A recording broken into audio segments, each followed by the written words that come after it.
are heard. Speak harmony where knowledge meets community.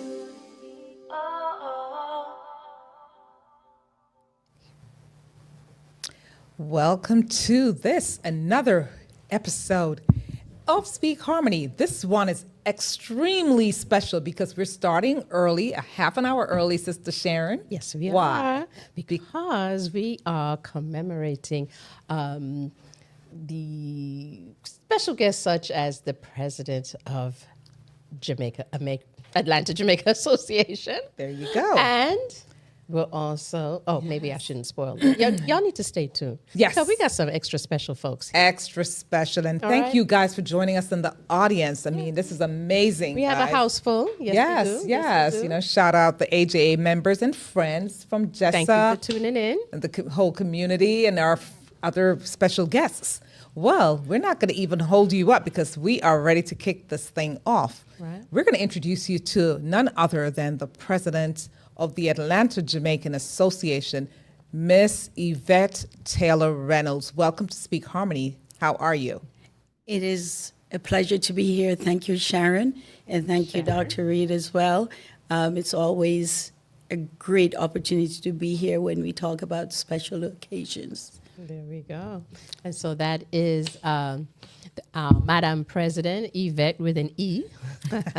And she's here to talk about our special event that we are going to launch off. This is actually the launching date, but just a little bit about the Atlanta Jamaican Association mission. And it is to foster goodwill and understanding among Jamaicans and all peoples in the metro Atlanta through civic, economic, cultural, and philanthropic programs and activities, and to provide assistance as they have done for so many years, scholarships, school drives, and of course, contributing to Melissa and helping those in need right here in the Atlanta metro area and even across the Caribbean in collaboration with others. So we welcome again, Ms. Yvette. Tell us what's going on because everybody's wondering, what is this special thing? What is happening? I am excited.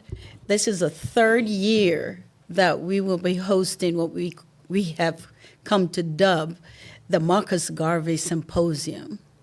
It's special for Atlanta because 109 years ago, Marcus Garvey made his first big speech here in Atlanta at Big Bethel AME Church. And this year also is special because we're celebrating since 1526 when the first ship left Africa and sailed to, I'll just say North America with the slaves. And also this event that we'll be hosting, that we're launching today, is on March 25th, a big day. And that's the day when the United Nations celebrates the remembrance of the mid-Atlantic slave trade. So with us celebrating, we're tying in with the teaching of Marcus Garvey. You know, if we know our past, we'll know where we're going. And his teaching, as many of you know, transcends across nation. And it taught Black pride, Black business ownership, liberation of ourselves, both mentally and physically. So this event in itself is indeed exciting. 3 years, and we're going back to the church where he spoke 109 years ago. So I'm very, very, very excited to be here to launch this event. Well, thank you. We are honored that you chose Speak Harmony to Yes. launch this off with APAT Media Group right here in the ATL. And again, we welcome all of you. This is the Sister Connector. Sharon Thompson, the host of Speak Harmony, and my Sharon. amazing Sharon, the Heart Lady. Yes. All right. So So- Sharon, yesterday, let's just give a snippet because the folks want to know. We want to big up our chair for our PR committee, okay, with the AJA. Big ups to Jackie Mangaroo, who's in the studio. Let me tell you, we went on a tour yesterday of the West End. We went and we You know, we did some stuff. Yeah, we did a little bit of marketing. something. I mean, we did marketing, we did Seriously. networking. It was beautiful. Let me tell you, the people on the Morehouse campus, big up, big up. They were so friendly. Spelman. They Oh were my so gosh, yes, giving. yes. And then we were at Spelman and those Yes. young ladies. And you know what? We had a conversation with someone, we won't name who, and they said, you can't tell these young folks about Marcus Garvey. Can you believe that, event? He said, because they don't know. So every time we went up to a young person, we was like, so have you heard of Marcus Garvey? Of course. Oh, yeah. And that was intriguing Yeah. because I think that was Morehouse that we went to. Well, we went to Spelman, but then we went to Morehouse. Yeah. And at Morehouse, I rolled upon some kids and I said, hey, Yep. what do y'all know about Marcus Garvey? One was kind of being funny. He was being hilarious. And he says, I don't know. Who's that? And sister just checked him and she says, Marcus Garvey? Don't worry. Ma'am, I'll school him later. And I said, that's what we're talking about. So we got a lot of that. Marcus Garvey meant a lot. And so we're intrigued by that. So we're just really excited to kick this off again a second year. And we're looking forward to future years. But Absolutely. wow. So go ahead and do what you got to do because time is of the essence and we want to get into the meat of the matter. Absolutely. So Marcus Garvey is Jamaica's first national hero. After all his tribulations and successes, Jamaica eventually recognized him. We have a whole statue of him in Jamaica, and we celebrate him. And as a result, this evening, I'm proud to bring a representative of the Jamaican government on, our own here in Atlanta, someone that we can go to for whatever we need that relates to Jamaica, whether it's passport, citizenship, just a connection. And at this point, I want to introduce to you our honorary consul, Dr. Elaine Bryan. She's celebrating 8 years as the officer within the honorary consul position here in Atlanta. And without any further ado, we'll bring Dr. Bryan on. All righty.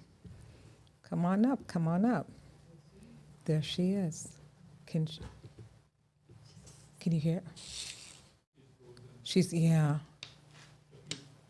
Okay. All right, so we're going to reconnect. We'll just reconnect. She's probably having slight technical difficulties.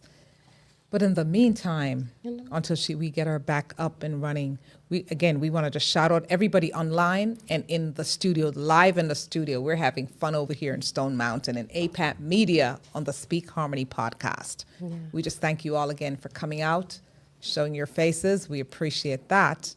So, Sister Sharon. So, I just love to quote the Honorable Marcus Garvey. And, he says, many of you may remember this quote, a people without knowledge of their past history, origin, and culture is like a tree without roots. So I want you to remember that, Speak Harmony family, as we move forward. He also says that we must give up silly ideas of folding our hands and waiting for God to do everything for us.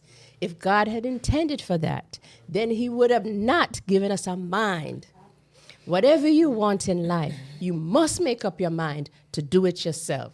But we also say here, my little addendum is, we must do it ourselves, but we also remember that we have a circle of support. Mm-hmm. And we have associations like AJA and others to help us do the work with our hands. Yes. And connect the mind. And of course, I'm going to say the heart. Of course, as the heart lady. The heart and the course. hands. We must move and have action. Yes. And so we're just waiting for Mr. P to come on and tell us when our honorable council is here. Marcus Garvey says, always try to associate with people from whom you can learn something. All the knowledge that you want is in the world. And all you have to do is ask it. That's it.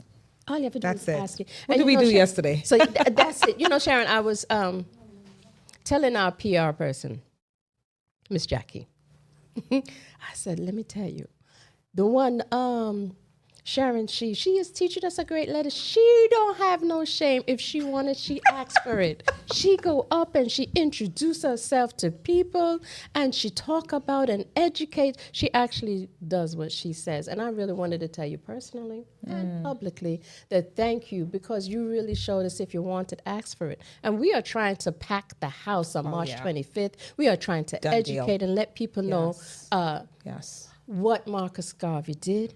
and that we are his cubs. He said here in Atlanta, we are we his are his cubs. cubs. So That's right. therefore, it is time for us to Stand up. Yes. to stand up and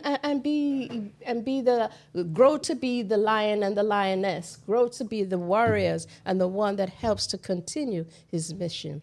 You know, Africa for Africans, those here and abroad. Yes, yes, yes, yes. Carry the banner, the red, black, and green with pride.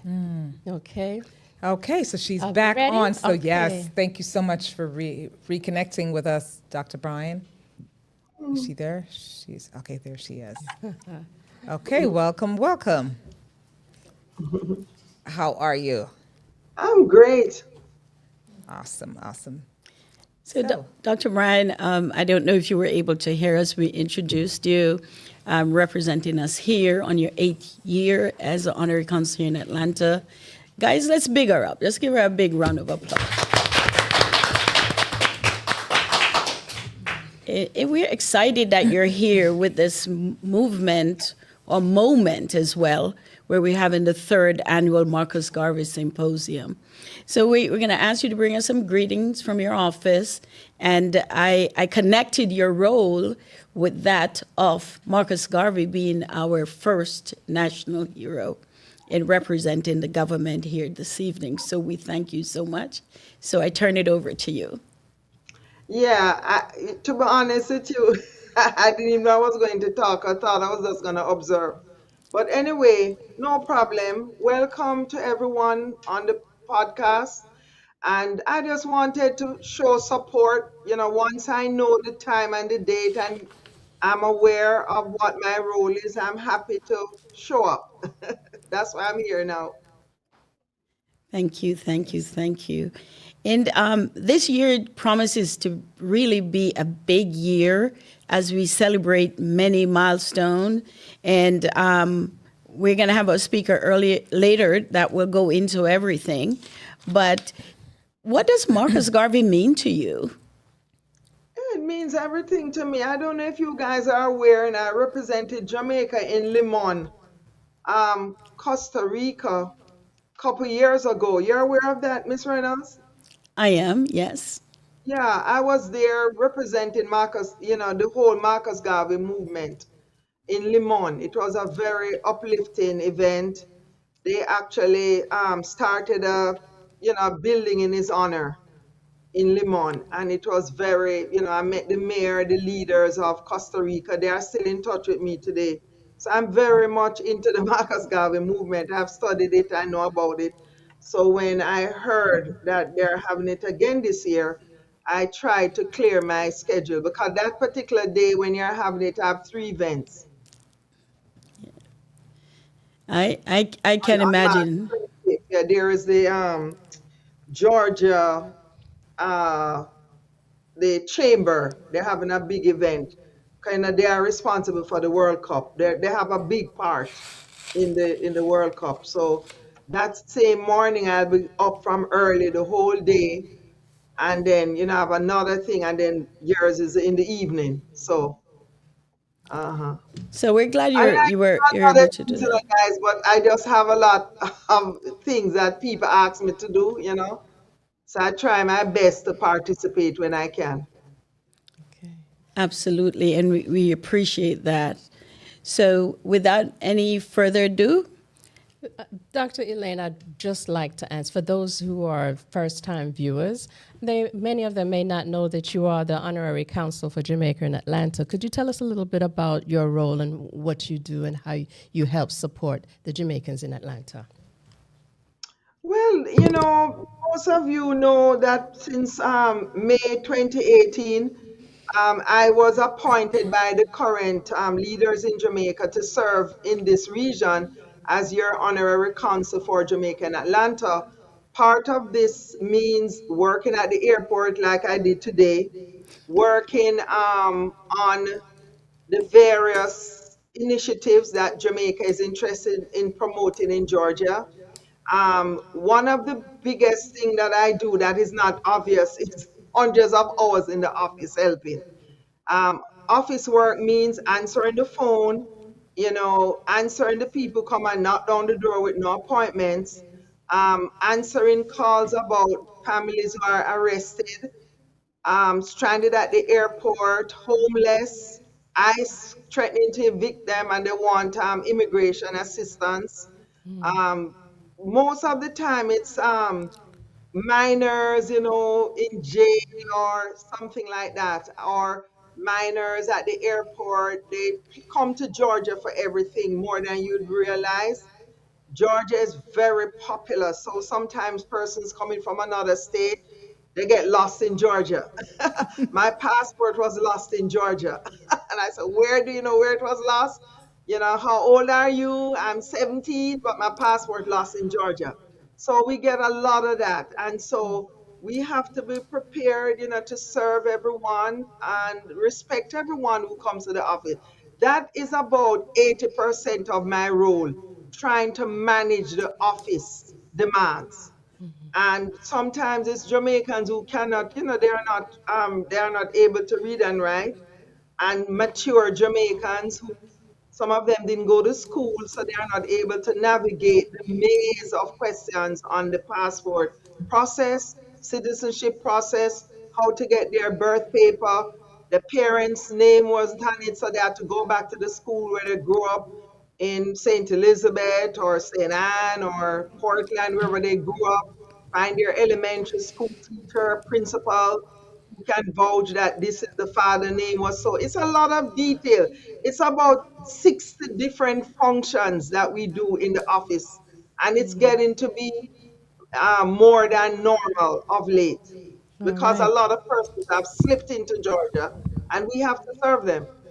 Thank you so much. You also have an event coming up? Which one you're talking about? With the Several. passport, aren't you Oh having yeah, something? yeah. On March 7th, yeah. On March 7th, we have quarterly outreach. So March 7th will be one. We partner with churches and nearly all the restaurants, and so we frequently go into those establishments so we can serve persons in various neighborhoods. All right. Thank you so much. All right. So we appreciate you very much so coming in and helping us and launching off with the launch for the Marcus Garvey Symposium on March 25th. Sure, sure. All right. Looking forward to coming on the 25th, and hopefully the different colleges will come. A lot of interest is in Marcus Garvey in this Georgia here. So it's just a matter of encouraging persons to come out and doing it early. All right. So, So thank you so much, Dr. Brian. I'm happy you were able to make it. It's indeed a pleasure. If you can hang tight, we're going to bring on another guest, and I think you'll enjoy that as well. And we'll have some more people coming in. Yes. So thank you. And I'm going to turn over to Dr. Reid and Sharon. Thank you very much. all right. So we know that we have a lot of folks who usually come in at 7 o'clock for us. We start a little early to accommodate our guests. And so I'd like to give another quote. If we as people realize the greatness from which we came, we could be less likely to disrespect ourselves. Now that's deep. What you think That's about deep. that? That's deep. What you think That's about deep. that? Because you know what? Honestly, sis, respecting, it starts with self-respect. And that's just a given. We've got to respect, we've got to project it outward. And so respect comes from within. And so it starts with even the way we interact with each other. I mean, honestly, and I mean, here I say, if I offend you, sister, pull me to the side and strangle me. Seriously. Well, not And I mean, strangle you. but you know what I'm saying? Yeah, shape me up, shape me up. I want to say in Jamaica, there's a way we always say in Jamaica, we say, Yvette, tell me, because Yvette knows about the pattern more than me. How you say when you handle them? What do you say in Jamaica? In Westmoreland, because she's going to tell me that in a minute. Well, I can't think of it. I'll just choke you. You know what I mean? So, but we want to say seriously. it in a very kind and nice nice way. way. To I'm known for the What do they say? If you want to be diplomatically cussed out, just come to me, because I'll give you the nice nasty. True. But, I'm thinking about Marcus Garvey, and I remember that every year I would that would be a task for my children as they were growing up. Really? And even some of the other famous, it wasn't just a day off, and it wasn't just, it was to memorize a quote so that you could always remember that essence. So I'm looking at a quote, and I'm smiling because my son, I have 3 sons, and one of the sons, you know who you are, is the one who always kind of takes the easy way out. And so I said, okay, so what is your quote? And his quote is, if you have no confidence in self, you are twice defeated in the race of life. A one-liner. Everybody. I love it. But it's that's an effective one. That's a powerful one. Yes. I might add. So he remembered that one. Everybody had 2, 3 lines. He remembered. I was like, at least you remembered. Of course. And he walks with confidence. So yes. Love it. Wow. All right then. So it's 5-2-7. It is. And we want to welcome you again, Speak Harmony family, to another episode of Speak Harmony here at APAP Media in Stone Mountain.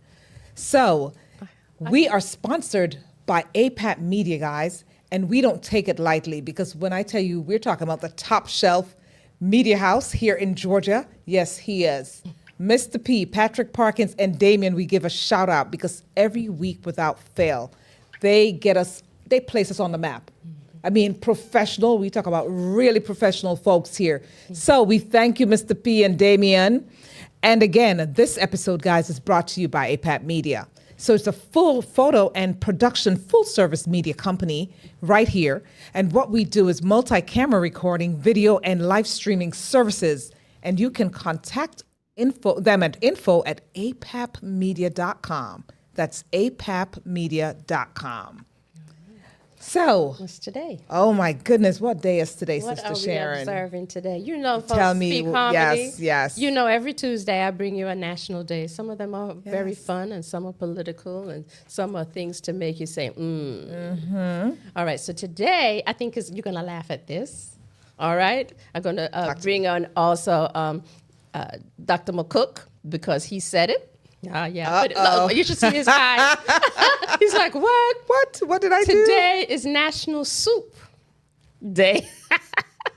On March 3rd, it encourages to deliver love and kindness by the bowlful. Yes. All right? And we know that soup on a cool day, but I remember Sharon used to like soup any day for me. Any day for me. But I can eat it breakfast, lunch, and dinner. I love soup. All day. Yes. I don't care what kind of soup. Just give me soup. Yeah, and I'm porridge. Usually in Jamaica, Saturday is soup day.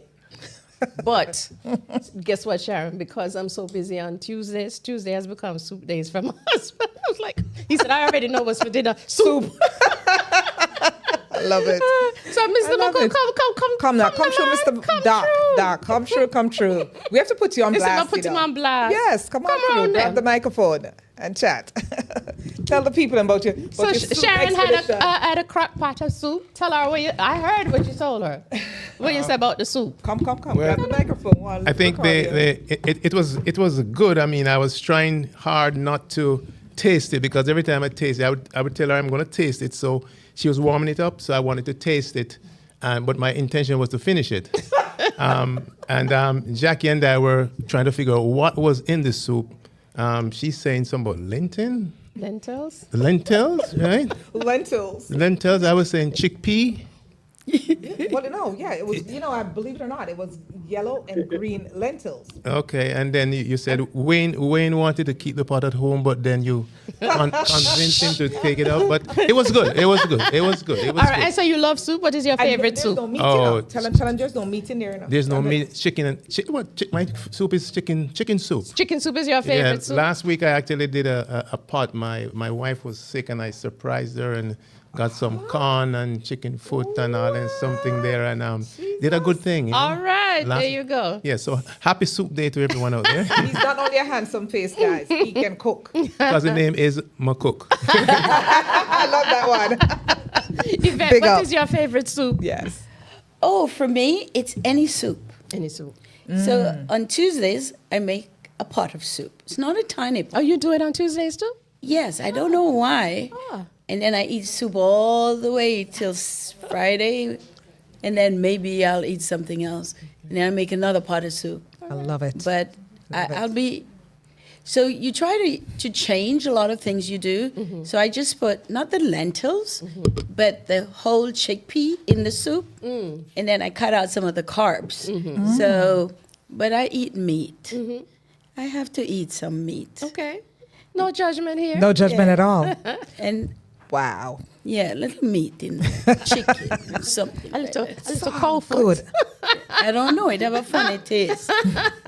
So, you know what? What's that? We've got our special guest waiting and Oh, waiting and beautiful. waiting to come Oh, up. He's been in the green room waiting waiting for the patiently. cue. So, you know what?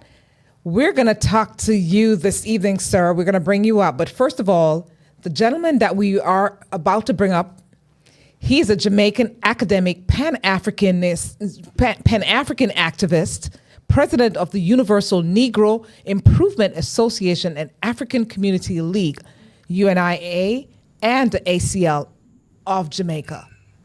The modern continuation of the Black nationalist organization originally founded by Marcus Garvey in 1914, guys.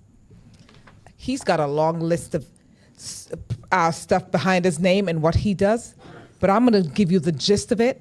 He's going to be here, so if you want to hear what else he does, I'm going to tell you, mark your calendars for March 25th.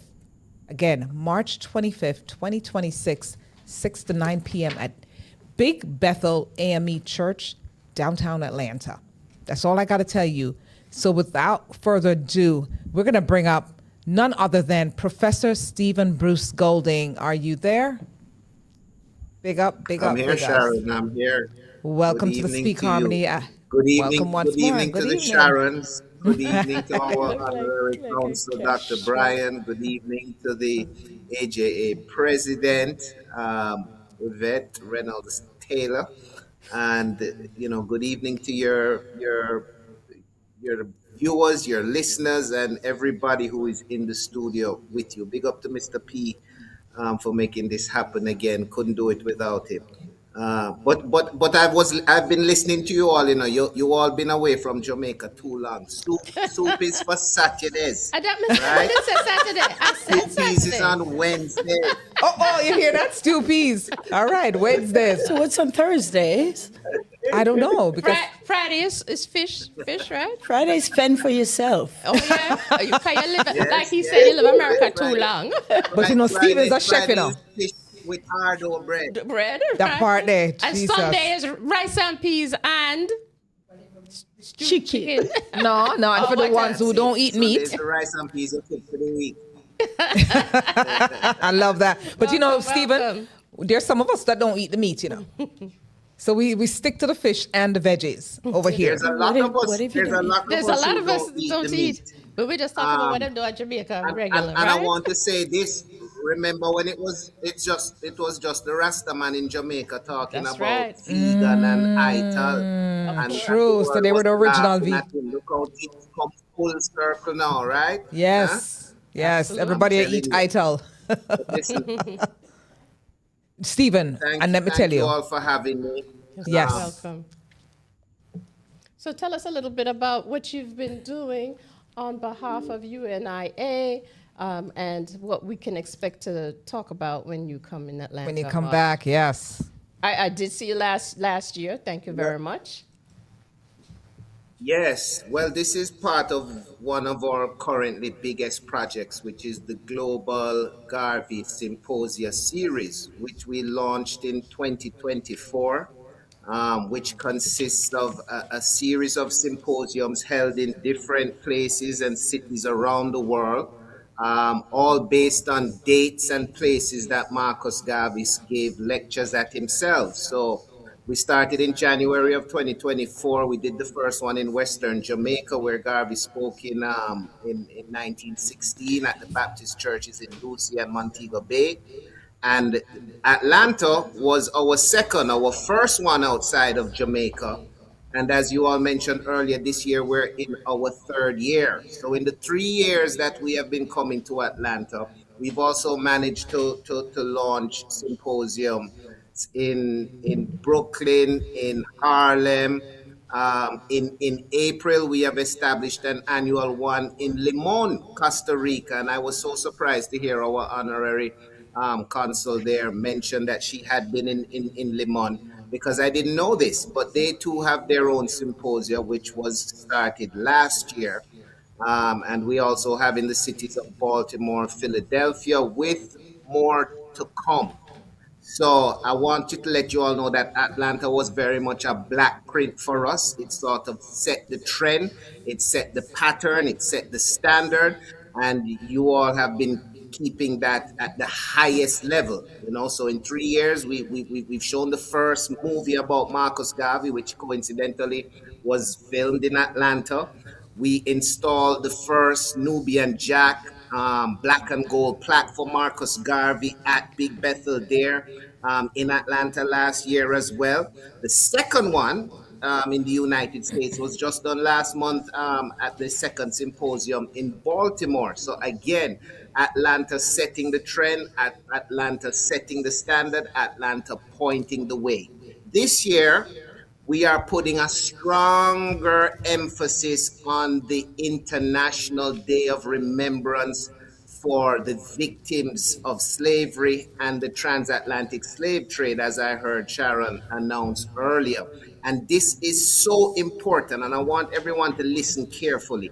This is an international day that has been established by the United Nations since 2008. It was born in 2007 at the bicentennial of the abolition of the slave trade in 1807, at the end of slavery, which came in the late 1830s. But in 2007, at the bicentennial of the abolition of the trade, the United Nations designated a day to be observed in remembrance. And since 2008, as a people, globally, or even as people locally, whether in Jamaica, the United States, or wherever Africans are in the diaspora, we have not given enough credence and credit and attention and importance to this day. It is a day designated to honor our ancestors, those who gave their lives, those who made the ultimate sacrifice so that we could be alive today. And the 21st century is the century of reparation, but reparation is not only about talking about compensation and what is owed to us. It's about also repairing the things that we have been doing to harm ourselves, or the things that we have been doing that are wrong, or that are not quite so right. And one of these things is the fact that as Africans at home and abroad, we do not have a day when we let the world stop and remember the great sacrifice that we made in the Ma'afa, the African Holocaust, the 300 years worth of brutality and suffering that no other Holocaust in the history of mankind can compare to. Yet other Holocausts are recognized and remembered each year. So this year, Atlanta is going to lead the way as the new Black Mecca of the 21st century in the United States of America. This is the reason why we want everybody to come out, from the colleges to the communities, to the churches, to the politicians, to the community activists, to the conscious people, to the artists. Everybody who claims African blood in their vein needs to come to Big Bethel on March 25th. As Yvette said, not only is it the anniversary of Garvey's speech there in 1917, but even in 1917, Garvey was conscious and aware of the significance of the date, because if you read his speech, he refers to the abolition of the slave trade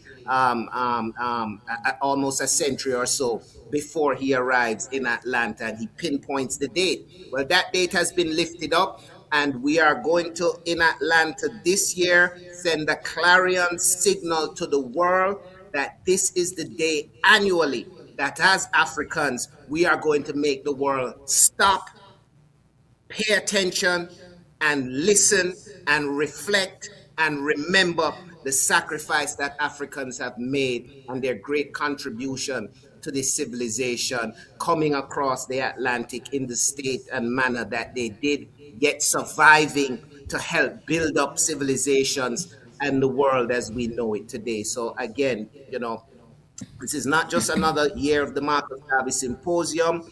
This is us leading Atlanta in setting the trend in a global recognition of our African identity. And I'm so happy that our Jamaican associations, our Jamaican Consul, there, are taking leadership roles in this, because this is something that as future years go by, everyone will remember that it was Atlanta, that it was the Jamaicans who took a stand. Marcus Garvey inspired them, but they gave us something for the entire African diaspora at home and abroad. I mean, I envision a future where, just as in November we see the presidents of America, of France, and the Prime Minister of England gathering to recognize the Jewish Holocaust, gathering to pay respect to the soldiers who fell in World War I and World War II. So I would like African leaders, both in the diaspora and from the continent, each year on March 25th, to be recognizing the sacrifices of our ancestors and to be holding them up to the world. So this is a great thing, and Atlanta is leading the way. The Marcus Garvey Symposium is leading the way. I love that. And with all of that said, that was a mouthful and a half, Stephen, and we appreciate that, because there's a quote that says, wherever you're from, you're an African. So when I meet people and I say to them, I introduce them to the flyer, I say to them, this is it. They says, oh, where was Marcus Garvey from? I say, it doesn't matter. It doesn't matter where you're from. Yeah. As long as you're a black man, you're an African, because we originated in Africa, point blank. You're quoting the Honorable Winston Hubert McIntosh, also known as Peter Tosh. That's what I'm talking about. Let me tell you. So, Stephen, what else? I mean, for those that I've been 3 years in a row, and let me tell you, you pushed me a little further, because I have my Marcus Garvey book, I call it my lexicon, and when you go to that, I mean, it's what you shared the first year. I was embarrassed because I thought I knew quite a bit about Marcus Garvey, and when I started reading, I'm like, what in the world? And so you're such a scholar, but there are other folks out there, and I'm proud to say that on the campuses yesterday, I was so blown away by these young folks, because they literally could regurgitate. One, pretty much she took me to task. And I said to her, I'm not even going to speak to you anymore. I'm just going to say, I'm looking forward to seeing you. And she says, what's your name? And I told her. And she says, I'm coming to see you, Miss Sharon. Just like that. So I'm happy to hear that the young people, they're leading the charge. And don't sleep on them. Mm-hmm. We're trusting them to do this. And it's for us to inspire. And not only that, to share with them. Yeah. Because we plant these seeds, they will germinate. Absolutely. So I thank you for what you're doing, my brother. Really appreciate that. Any other words there, Sharon? Planting the seeds. Yes. I also have to big up Big Bethel, the sons of Allen, people like Julian Smith, who really, this began in 2023 when he visited Jamaica, and we had a conversation. I said, I have this idea. Can you put me in touch with Big Bethel? And he said yes. And so, the rest is history. Right. But to answer your question, Sharon, we are coming with something very special, particularly for the Jamaicans who are going to be in the audience this year, because we've just completed Black History Month, where we did a series of what we call Black History Month Centennial Lectures at the teachers' colleges in Jamaica. To share with them a new book that we have out called the Daddy Marcus Nursery Rhymes. Now, that is a play on Mother Goose. And so in my lecture on March 25th, I'm going to break down just how we have been regurgitating and reimplanting the seeds of white supremacy in the minds of successive generations at such a critical age, just by our ignorance of what is contained in these 300-400-year-old nursery rhymes that we're still saying today. And then I'm going to provide an alternative, an exercise in repairing those narratives so that we can reclaim these stories as our own, not only as Jamaicans, but as African descendants. So, for people who didn't understand how dangerous Baba Black Sheep was, they got Wow. to come to my lecture. Yes. They got to come to the symposium on March 25th and tune into my lecture. And I'm going to have copies of those books available so that people can get and share with a new generation, because we're not teaching our children. We're not going to make the same mistakes. We're going to repair the damage. We're going to repair the narrative, and we're going to reclaim our identity as Africans. Yeah. I love it. I love that. Honorable Garvey had another fun quote. So, do not remove the kinks from your hair. Remove it from your brain. Remove them from your brain. Remove the kinks from your brain. So it's all right. You can Mental have the kinks slavery. on your head. And the kinks on my head. And the kinks on your head. But unravel them in your brain. But Dr. Reverend Noel Erskine said, he spoke about that a few years ago, and he said, but Garvey never knew how hard it was to comb the hair. I'd remove them, the kinksy. Right, but you know something? I love it. I love that though, because this is who we are as a people, and I like the fact. Honestly, I big up the sisters. I mean, the families that are embracing the way they came out. Because, not too long ago, Sister Sharon, guess what? 20 years, shy of 21, I just decided I was done with the relaxed. And I'm not knocking people who do that now. That's for you. But I'm saying I decided to take that leap. And let me tell you, when I tell you it's freeing, it just freed me. I felt like an elephant off my back when I went back to my roots. Okay, so you remove some kinks from the brain too. Totally from the brain, sister. Totally. But in line with that is the Black generation. They develop products that make the comb go through a little easier. True. So it makes it easier than back then when you had to just go with a dry hair. But they're products, and that's in line with Garvey's philosophy, where we empower ourselves and have our own businesses. And big up to all the Black sisters and brothers that have their own business. Thank you. We were there yesterday. Yes. We stopped at a few places. remember the sisters that we met and bought Oh some my products goodness, from them? yes. We were giving out the flyer. gold. We saw that they did black hair care. She was a chemist, and she was developing her own oils and her own skin products, and we definitely supported. And they were shocked. They said, "You're gonna buy?" I said, "Well, we didn't just come in here just to give a flyer. We're flyers. here to support." And so we supported a lot of those down the West End areas. We sure did. So, giving to what you said, Garvey said, every man has a right to his own opinion. Every race has a right to its own action. Therefore, let no man persuade you against your will. Let no other race influence you against your own. Brother Golding. I'm here. All right. I'd love to know what sparked the fire in you to really take this charge about the Honorable Marcus Garvey. Marcus Garvey was a very spiritual person, and he said some things that even a century later we're still unraveling. My journey into Garveyism was a very personal one. Sometimes I don't even like to share publicly, lest you think I am.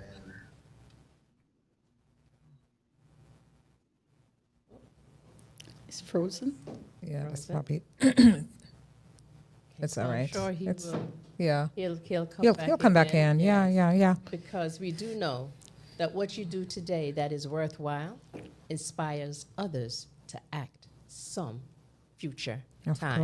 Of course, and So what especially we do today and what we're is. doing now and what we're doing for the March 25th Symposium is definitely inspiring our youth. That's why we decided to reach out to the AU Center and get the youth them to come, because too many of us of a certain age, very mature and seasoned and beautiful people, we know that we have to pass the torch, right? Totally, and that's exactly what I said. I mean, when I approached them, that was my thing. I said, guys, they're like looking at the flyer. They said, "Oh," and I said, "Listen, It's only a couple of hours, 2 hours, 2.5 hours, an hour out of your time. And they were like, we will be there and we'll spread the word. When I heard that, I had so much faith, Sharon. Yvette, I had so much faith because I said, it's a renewed faith. I just felt like, you know what? This is it. We are getting there because as Marcus Garvey also said, up you mighty race, accomplish what you will. There is no ceiling. They say the roof, what's that thing? The ceiling, something about the ceiling is the limit or the sky's the limit or some limit or whatever. There is no limit. The limit is what you place on yourself. The limit is only what you put on yourself. Because I tell them, kick the sky, kick whatever, kick the clouds and go beyond that. There's nothing stopping you. Don't let anyone stop you. And right here, even here as we speak in the studio, we are looking at great leaders. I mean, big up to, Mr. Wayne Hall from the Wayne Hall show. I saw him stuck in here not too long ago. I mean, we're appreciating you. I mean, we're looking at Dr. Clover Hall. I mean, these are people, these are mentors in our community doing what they do. Dr. Garfield McCook, Super Peck over there. I mean, Brother Ralston. We've got a plethora of people. You, Dr. Sharon. I mean, we are leading the charge. Mr. P, the examples he's setting and mentoring these young people that are coming in. This is what we're supposed to do. Yeah. This is our charge. Yes. You know? Yeah. So I mean, So really. we're charging it back up to you. Yes, he's back online. Hey, we understand how that works, Brother Golding. But yes, we had a question for you. Go ahead. Do you remember? You were getting ready to Yeah, tell us. I'm not sure what happened. Can you all hear me now? We can hear you now. Yes. Yeah, so I was just saying I had a vision as a young 16-year-old that it took me maybe 5 or 6 years to decipher. But the end of that story was that it was a vision of Garvey. And so while I was in university, I attended Johns Hopkins University in Baltimore, which had an excellent library. And I began to learn things about Mr. Garvey there that I had not learned while growing up and going to, primary school and high school in Jamaica. So that was the beginning. I found the UNIA in New York in 1999. I came home in 2004 and found the UNIA here in Kingston. And it's now been, 2 decades plus since I've been home and just given myself over to the work. So let me ask you, I mean, and I'm sure all of that came with a lot of opposition because the hesitation, the fact that you weren't taught that in Jamaica, the land of Marcus Garvey's birth, but you had to learn it in foreign and outside of, his homeland, says something. Because, with our upbringing, I'll tell you, the thing is, we were taught European history, for example. I was never taught Black history in school at all. Matter of fact, it would have been looked down upon if I mentioned that in my household and beyond. So the fact that now we are here, we're conscious, and there are people whispering and saying, oh, well, we don't want to be so harsh, and we don't. Well, it's our truth. So we've got to speak our truth because, like you said, with the Holocaust, with the Jews, they will make it known everywhere they go. They make it known. Yeah, the world is never to forget, right? Never.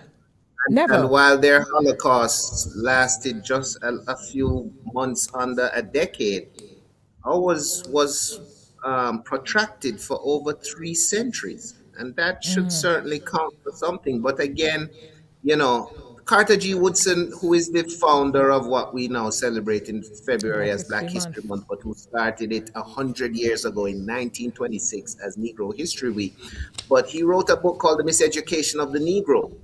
And like his contemporary who he wrote for his newspapers, that is our own first national hero, Marcus Garvey, they were very key on the fact that there needed to be some repairs done to how our history was taught to us as African descendants. Garvey in his own declaration said, we declare it, it should be illegal for white supremacy to be taught to Negro children, as we were referred to in his day. The teaching of another race being superior to us. And then he went on to say that proper instruction in Negro history must be given to our children. Now, what those men did at the turn of the 20th century was to reclaim our history as Africans, looking at our history going back before the enslavement and trafficking of our ancestors. Because once we were brought across, as Minister Khalid Mohammed said, have you forgotten that we lost our religion, lost our language, lost our culture, lost our gods, and by the looks of it, some of even us of us lost our minds. And he's right in the sense that what was put into the minds of the descendants of these enslaved Africans was not, it couldn't have been something that was empowering. You can't enslave people and at the same time teach them the truth that they built the first civilizations, that they were the first people, that they created reading and writing. So instead, we inherited a narrative that said that, our people had made no significant contribution to society. And this is why the popes and the Catholic churches could give orders that enslaving us was a part of civilizing us. It was a complete cover-up of the fact that we built the pyramids, that we built the Sphinx, that the Greeks themselves used to write in their own books about the higher learning that they received in places like Egypt and Ethiopia. So Marcus Garvey and his contemporaries were the ones, they call themselves the New Negro Movement at the time, who repositioned and reclaimed that history. And I know for several decades after that, people referred to this as some black power talk, some cultish talk, some foolishness. Our own people went through this period. But I think we're now coming to a point where people are realizing that these are really truths that were unearthed and that they have a basis in fact and history when you check it out. So we're repositioning, we're recalibrating, we're recalculating, but it's been a long journey. As Steve Biko says, the only way you can keep people enslaved, the greatest weapon in the hands of the oppressor is the minds of the oppressed. So we know why we have had a curriculum designed to keep our minds mentally enslaved, as Marcus Garvey said it, which is why he said we now have to emancipate ourselves because none but ourselves can free our minds. That's right. And forgive me, I mean, while he was saying that and he mentioned the 300, I mean, we're talking about 300 now. That's serious. And it made me a little emotional listening to that, Stephen, because truth be told, there are a lot of us who, even in 2026, I spoke to someone recently who pretty much dismissed it and said, I mean, you're a Christian, you're a believer in God. You got to let bygones be bygones.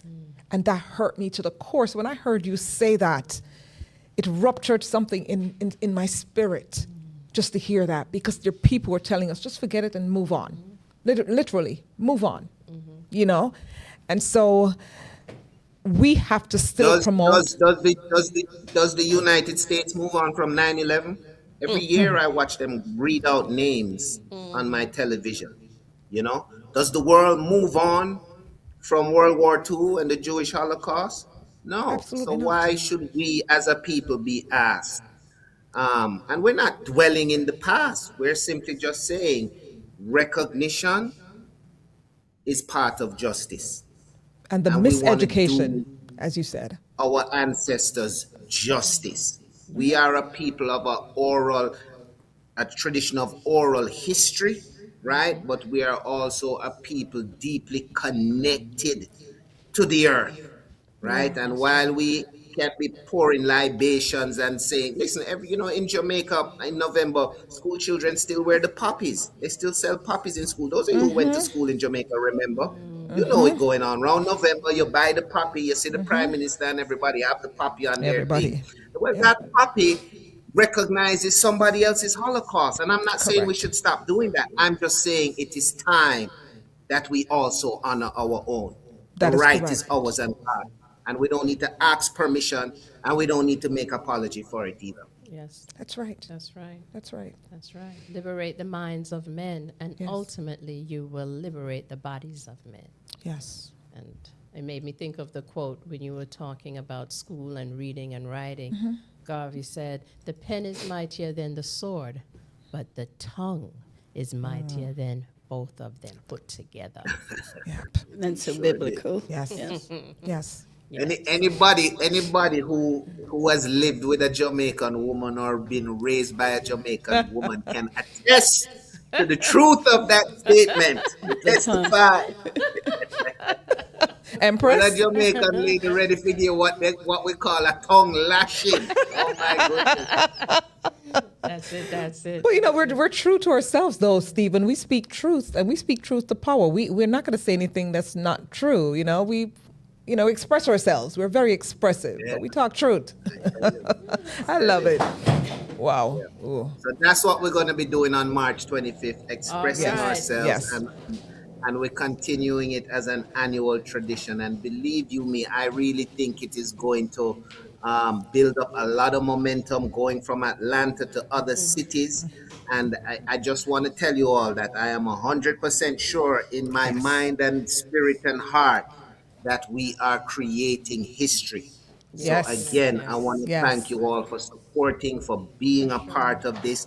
10 years from now, we're going to be having this conversation and be saying, boy, look where it reached now. Yes, yes. We'll go on our way to the White House, or where we will be celebrating it that year. But we will remind the world that we took a stand in Atlanta. Yes, we Alright. did. And Yes. we set a standard so We're that looking the forward. ancestors will be proud of us, and so that future Yes. generations will never forget. Yes. So can I say something? Yes, of course. So, Stephen, you may not know this, but I got a call 3 years ago saying that there's this guy that wants to come to Atlanta and he wants to do something about Marcus Garvey. And that call came from our own Tony Gray. And and Tony said, "You must do it, man. Do it. You can do it, right?" And here we are today. And of course, Tony's not with us since this become an past ancestor. Friday. But I just want With the to, ancestors. Yes. yep, be with the ancestors. But he's one of those that lived up to many of the teachings of Garvey. And he promoted the culture and promoted unity. And I just want to connect you with him because that's how I met you. He made the call to me. So big up to Tony. Yes. Everybody. Let's do a moment of silence, if you will, please, everyone, in honor of Tony Gray, the past president of the AJA.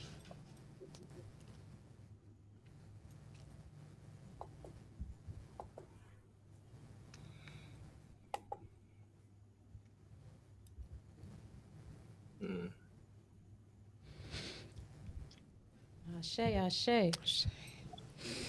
Oh, where did you find that? I mean, the man that lights up, let me tell you, that's Mr. P, but the man that lights up the room with that smile. He lit up every So room. for those who don't know, that is Tony Gray, the former president of the AJA, he just joined the ancestors a few days ago, Friday, gone. okay. So And Rest in who peace, we are Tony Gray. dedicating this year's symposium to, I believe the AJA Yes. will be Autumn. paying tribute to him Yes. at the symposium on March 25th. Yes, thank you. So I was curious, Stephen, which city would you really like to visit that you have not visited that you really want to impact with the message? You mean with the symposium series? I can Yes. tell you, right? Listen, one of the things I'm discovering, and it's actually going to be the subject of my next book, which will be entitled "Where on Earth Was Marcus Garvey?" Nice. I am finding out places where, listen, Garvey was in Ogden, Utah. I'm like, what's Jamaican Utah. Ogden, Utah. Utah. Which in doing the research, I found out it was a black community in Utah at the time. He gave a lecture at Colorado College in Colorado Springs. I mean, there are multiple cities across the United States, across Canada that he spoke in. He spoke in Guatemala.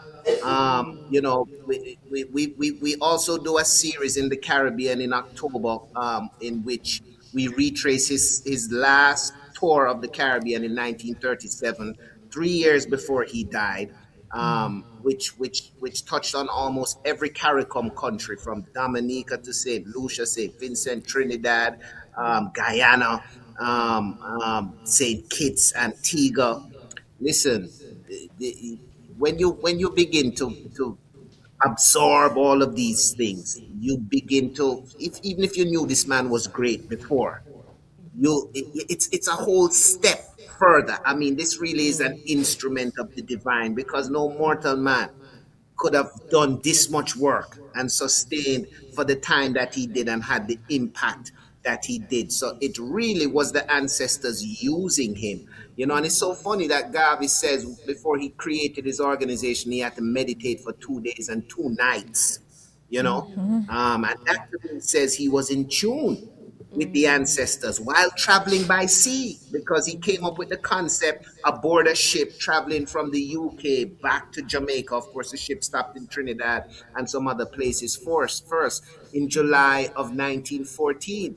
And this was his inspiration in creating the global organization that he did. So currently, Sharon, to answer your question, we are working on realizing symposiums in Indianapolis, where we've just gotten recent information about the places and dates that he spoke at there. We're also working on Los Angeles, which has one of the oldest schools named after Marcus Garvey, established in 1975, round about the same time, or just a few years before Jamaica established its own Garvey schools. We have 2 schools named after Marcus Garvey here: Marcus Garvey Technical in St. Anne and Garvey Maceo in Clarendon. Oh, Clarendon. Yeah, Okay.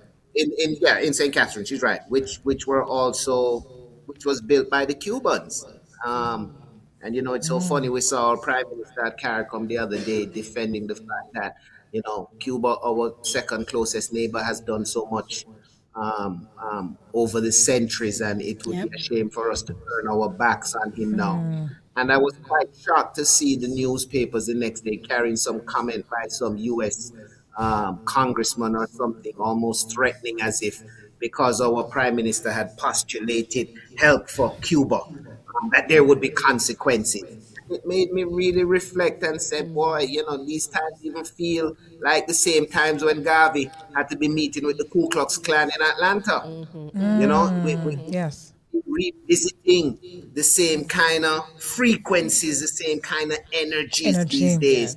And it's even another reason why the Marcus Garvey Symposium, I think, as some of our organizing members has said, has to stand as a beacon platform to sort of highlight some of these issues, to address some of these issues. I mean, even beyond the topic of recognizing our ancestors, there are topics like reparation. And of course, we've invited the members of the Georgia Reparations Task Force to attend. I believe a representative of theirs will also be addressing the symposium that night.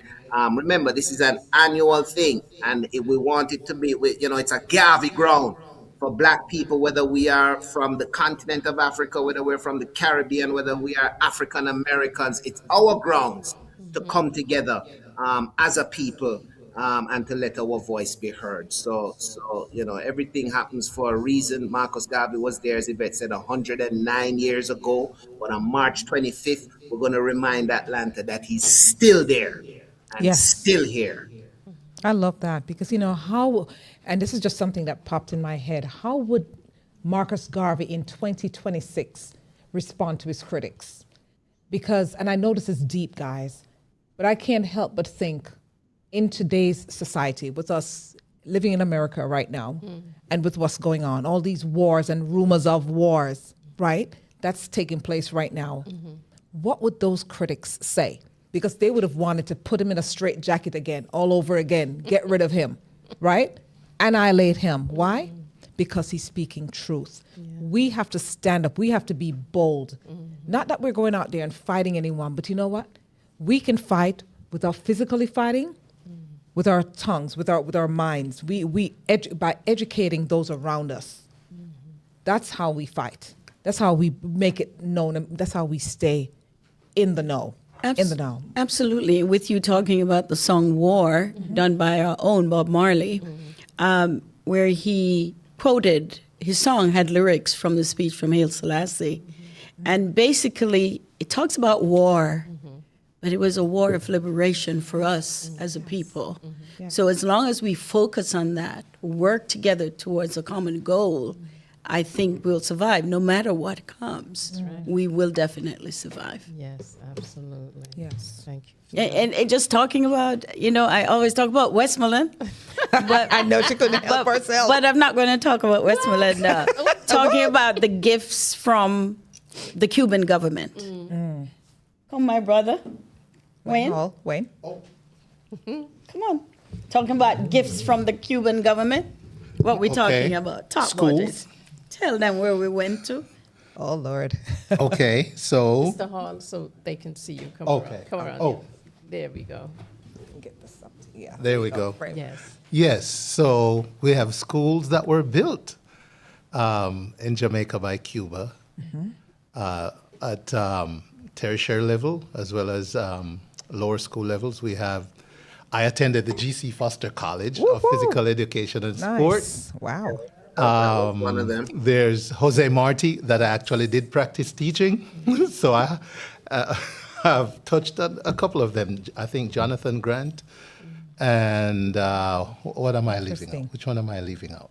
Garvey No, Macio. it was Garvey Garvey Mateo, Macio. Jose Martin, G. Foster, yeah. yes. And G.C. Foster. And G.C. Foster. Right, Right. and, All and three. Garvey So, Macio. so Wayne and I are graduates of G.C. Foster. Oh. We Yes. met here as kind of his senior. I never met him. I was already gone.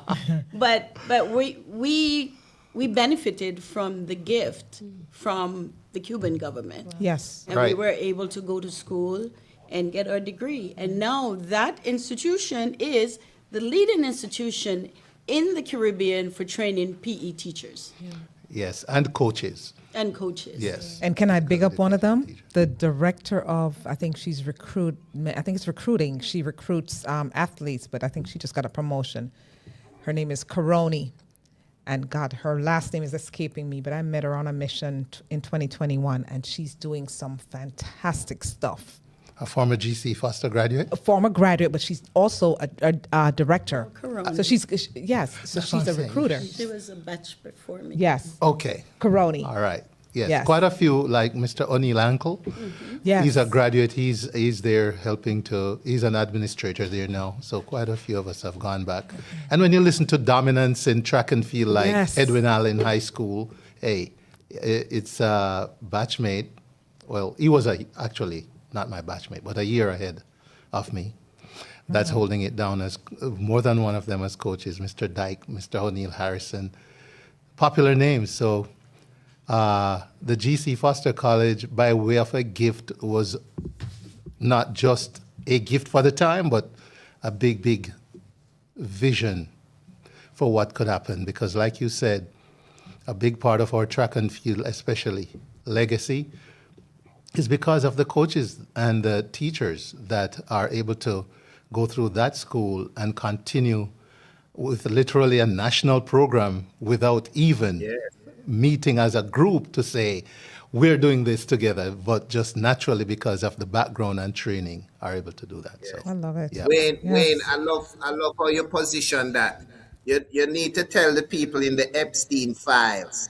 It is it's not the genetics of the Jamaicans, it is the teaching and training from the Jamaican coaches. Did you all catch that when Jamaica was mentioned in the Epstein file because they wanted to test the genetics of our Yes, past? yes, Yes. yeah, we did. Yes. Yes. I'm sure they've heard, Stephen. I'm sure they've heard loud and clear, you know. Yes. And it's very interesting because we've had graduates of GC Foster go to places in Europe, like Germany, that has traditionally had a great track and field program and came back saying, we don't learn nothing. We don't learn nothing new. We do everything with them tell we. But, And then some. Yeah, but unfortunately, like you alluded to earlier, Mr. Golding, you know, it's okay for some people to just do what they do and then try to tell us that we're not doing enough or we're not good enough. You're right. Mr. Doc, Hall, I'd yes. like to ask you what what stands out for you about the Honorable Marcus Garvey? Quite a few things, actually. I hope I remember them now on the spot. But I once researched Marcus Garvey and was blown away. One, he's quite articulate. I loved the manner of delivery that he gave his speeches. And the main thing I would say that stands out for me with Marcus Garvey is calling to action based on our numbers. There are a lot of us. And if only we could really realize the strength we have in numbers globally as a race, yeah, Marcus Garvey's dream would be lived in no time. But we're scattered, we're everywhere, and for some reason, we're not as united as we could be as a race. And so I really did admire the way he tried to get us to recognize our strength to our numbers. All right. Well, give thanks for Yes, that. I like that a lot. And he also said, be as proud as your race today as our fathers were in the days of That's right. yore. Yep. Yes. We have to be proud. I mean, we cannot be shy about it. These are the days that we have to stand up. And for those of you who have children and grandchildren, great-grandchildren, it's your duty. It should be your mantra. It should be what you do. Like nothing else. You read your Bible, read Marcus Garvey. Read about Marcus Garvey. So I tell Educate you a joke, them. Sharon. Talk about reading that. My eldest son, he's a coder, and he has his own business. And he says that everybody that passed through and worked with him have to read a couple of chapters from the philosophy of Marcus Garvey. Philosophy and Opinions of Marcus. I said, what? Do you know how thick that book is? He said, It is. Yeah, but I pick out the chapters that they need to read before they come back. I like that. I like that. Big ups. Big ups. And Way to go. Big up Isaiah. Yes. And one thing too that fascinated me when I looked into the numbers was, in 2026 we can Google, we can do all kinds of search engines and get up-to-date information. Where in his time was he able to tell you how many blacks lived in each state and the different countries around the world? Not that there probably weren't ways to track that, but for him to have been so thorough, Yes. to have researched it and being able to articulate it the way. And it did. this sounds odd, but I thought of him because when I read, and like you said, I was like, how on earth? Because yes, we did what a lot of people don't know, that black people lived and thrived right here in these United States of America, right? In different towns. Tulsa, Oklahoma wasn't the only place. There was Black Wall Street and so on and so forth. So this was a man ahead of himself, but I considered him a superhuman, if I can say that. Yep. He was different. But there are a few guys, that are here, and I'm going to put you on the spot, guys. I just have to, because like Wayne shared with us, we want to call you to the microphone. So we're going to call on one of the hosts here on the Monday nights from 9 to 11. His co-host is not here, but he's not going to escape this. So we're talking about none other than Super Pet. Come forward, sir. Come to the microphone. So this is another legend, and as I call him, the guy Jake here, and I think it's the other way around, because his parents were from Guyana, but he was born in Jamaica. I'll let him tell that quick story and tell us what Marcus Garvey means to you in the same breath. Boy, that's so much. For me, Marcus Garvey has a mindset that I don't even know how you have that mindset. Coming from St. Anne, Jamaica, in the world at that particular time, when everything is so negative in terms of the outlook of Africans, and I would just want to know, where did he get that spark to say, oh no, I look at myself in the mirror and I see a beautiful black man. I see pride. I see wisdom. I see, what was it? Who was it that tapped him on the shoulder, put that whisper in his ear? What was it he read? I would love to know the source that inspired Garvey to then take that on, because looking at him at that time, He's insane. That's a madman. I would say that too. What? You know? I would say the same thing. And he comes to America, and the popular movement at that time is to unite the races, right? To assimilate. And to then even say to your black counterparts in African American leaders, say, no, we need to focus on ourselves, not trying to be a part of this thing. We have our own thing already. That's bigger and better. Yes. You know, so I just think that character of that person is amazing, and the essence of where that came from is God sent. Yes. You know, really a true black Messiah. Yes. You know, really a second. True word.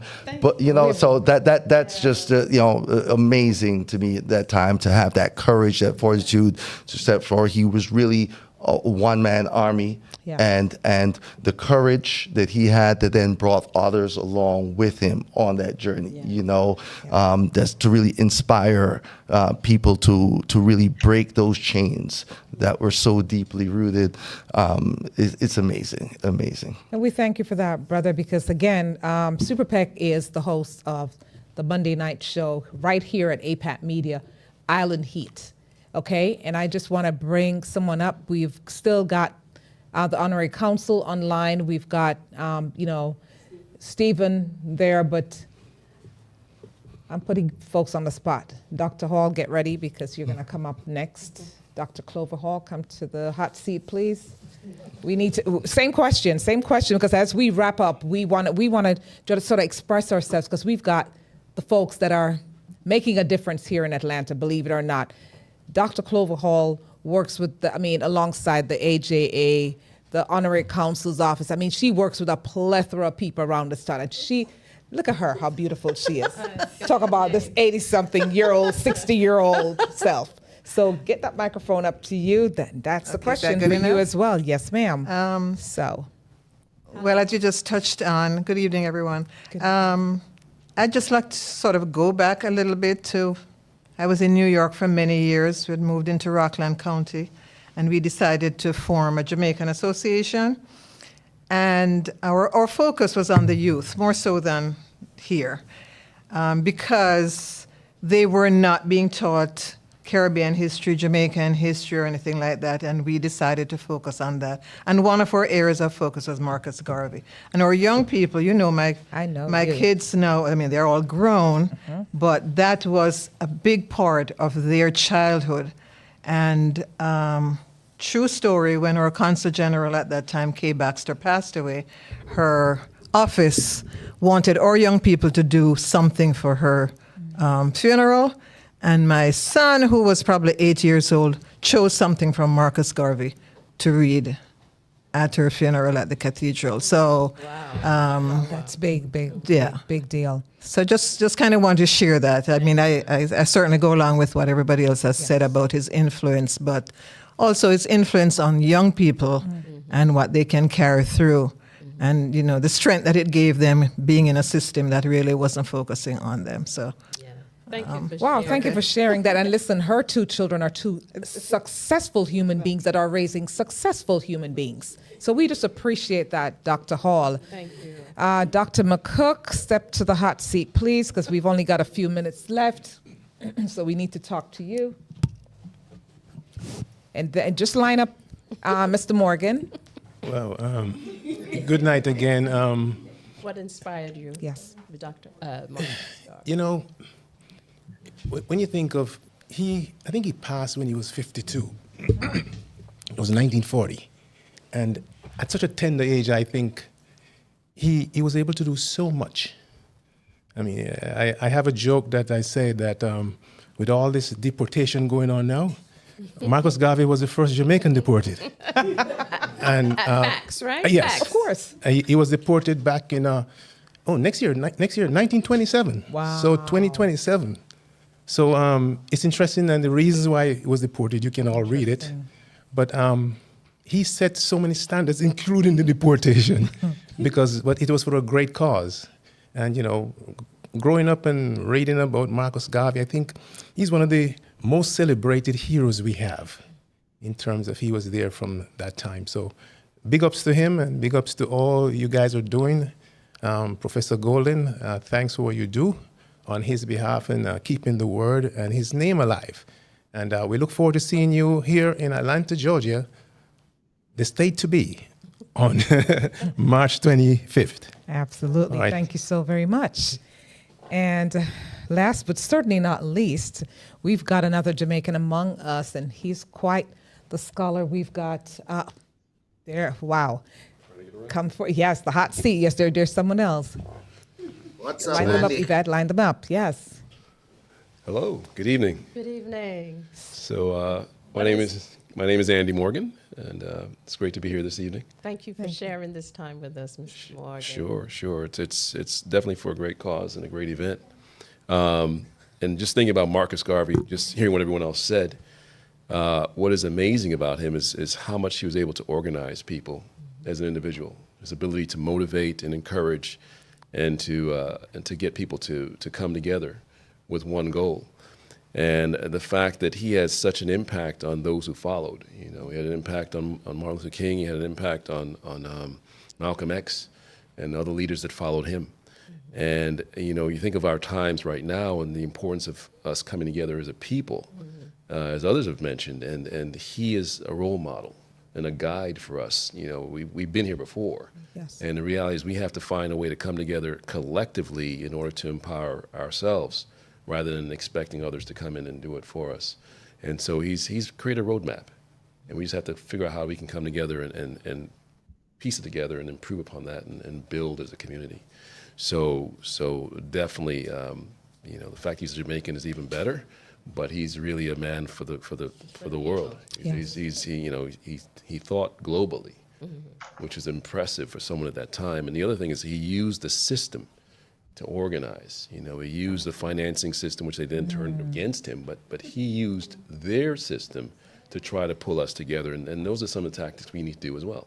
Yes. Work within a system to build what we need to build for ourselves Yes. collectively, and there are ways to do that. Yes. And I love the way he said that because, you know, truth be told, I mean, this is just my philosophy anyway, and my idea, based on what I've read, is that he was set up by his own people, okay? And by a system that didn't want us to progress. But you just said you made a very good point. Another point for me is where you say, especially in today's time, what we're going through is nothing new to us as a people. It's really nothing new. It's just that we have social media, access to social media, so we can get word out quicker. But what they went through and what we're dealing with, not minimizing it, but they dealt with, and they dealt with it. They dealt with so and they much lived. more. They so survived. so So much much more. And So much so more. we have better tools now. We do.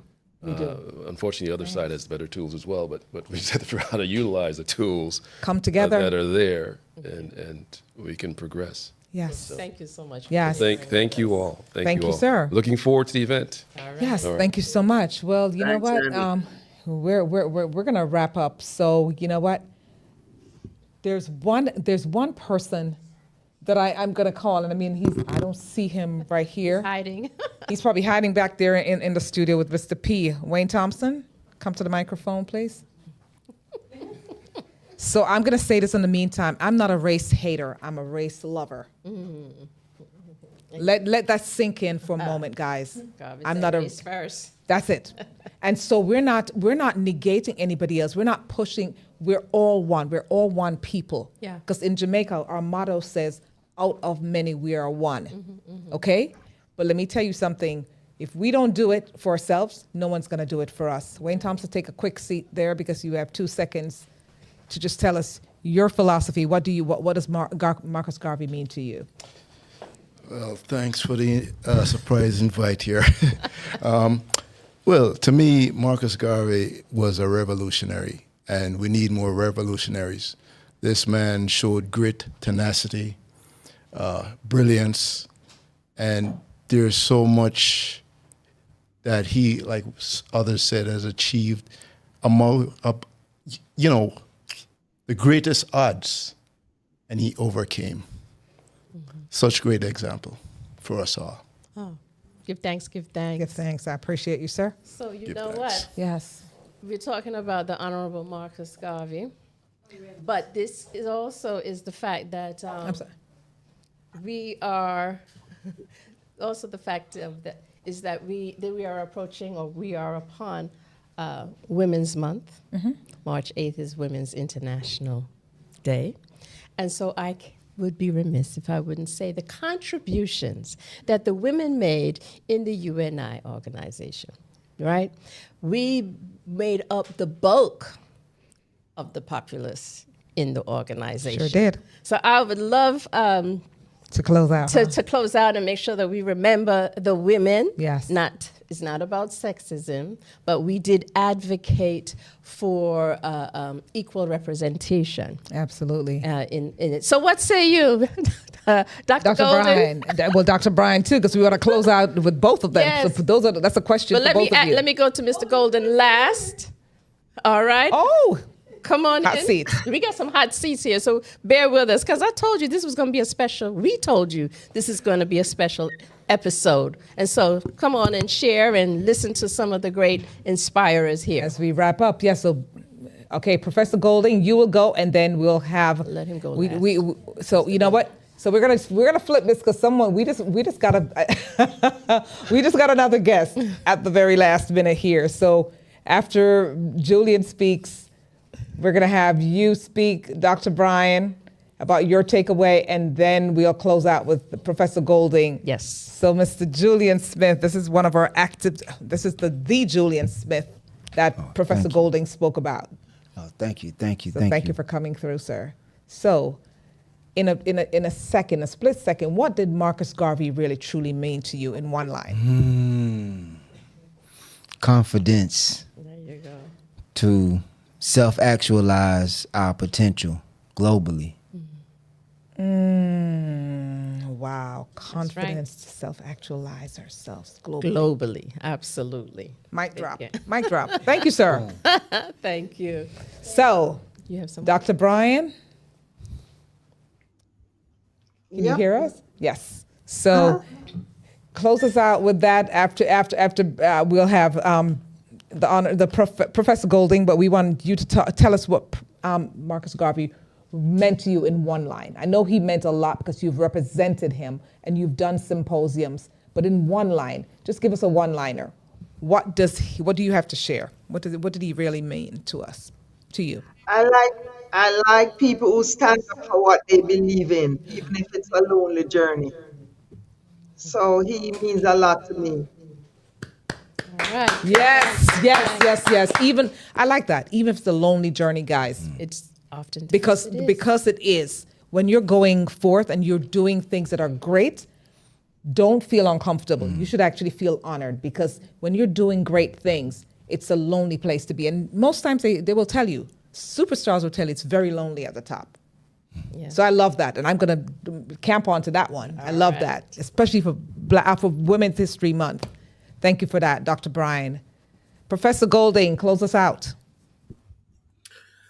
It's so funny you mentioned Women's History Month because, we just sent a document for a magazine being published in New York for Women's History Month, but wanting to highlight the women behind the Pan-African movement. And even after I wrote it, I said, it's so funny, we've never put a document like this together before. We call them the Divine Nine Women of the Pan-African movement. And these included people like Adelaide Casely Hereford, of course, the two Amy Garveys, Ida B. Wells, Lady Henrietta Vinton Davis, Anna Julia Cooper, the three women who attended the first Pan-African Conference in London in 1900, Alice Victoria Kinloch, who is an unsung name, but who really inspired the first time the word Pan-African and conference was used at the start of the 20th century. So many of these names that may be lost to history, and as Sharon said before, in terms of the UNI, not just the UNIA, because the UNIA has always been a reflection of Black people in general. the work that our women have done. And even on the day of remembrance for the victims of slavery and the transatlantic slave trade, let us not forget our women, some of them who sacrificed their own lives, some of them who took the lives of their own children as a form of resistance. People like, you know, Sabina, Sabina Park is named after in Jamaica. Yes. People like Sojourner Truth, people like Phyllis Wheatley. You know, these are real and true parts of our story, and not because main media hasn't been telling it means that we should ever forget it. So we're going to lift up these names, we're going to lift up these memories, we're going to salute these women, because, you know, you can tell the state of a nation by the state of its women. So as we reflect, we also have to focus on the horrors that our own mothers, you know, great grandmothers and aunts, the women ancestors of this movie, what they went through, so that we could be here today moving forward. What a way to end. Wow. Thank you so much. I appreciate you coming on, taking your time out. Wow. Thank you so much, all of you, for taking this time, sharing with us. And what you have done was just speak harmony. Yes. You spoke harmony. Yes. Speaking harmony. Yes. So as we wrap up, I'd like to again leave a quote by the Honorable Marcus Garvey. I believe it's his quote, but it's written, "Take advantage of every opportunity. Where there is none, make it for yourself. And let history record that as we toiled laboriously and courageously, we work to live gloriously." Ashe. Ashe. Wow. And that's it, folks. We appreciate APAT Media Group, a full-service media company, for sponsoring this show, and to our other sponsor, Heart Love, who specializes in relationship management. Join us next Tuesday right here, live on YouTube, 7 to 8 p.m. Eastern Time, as we continue learning from those who inspire us through action and purpose. Power to the people. So until then, to Dr. Brian and Professor Golden, we appreciate you joining us via satellite, virtually. We appreciate that. We look forward to seeing you on the 25th, Professor Golding. Thank you so much. Absolutely. So as usual, do what? Like, subscribe, and share. We appreciate you all. Have a good night. Until then. Right on time. Right on time. They talk about health, they talk about care, sharing tips, they got us without a care.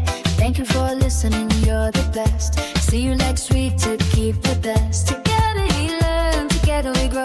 There'll be lesson every hour, we know. See you next week with more stories to tell. More wisdom, more smiles.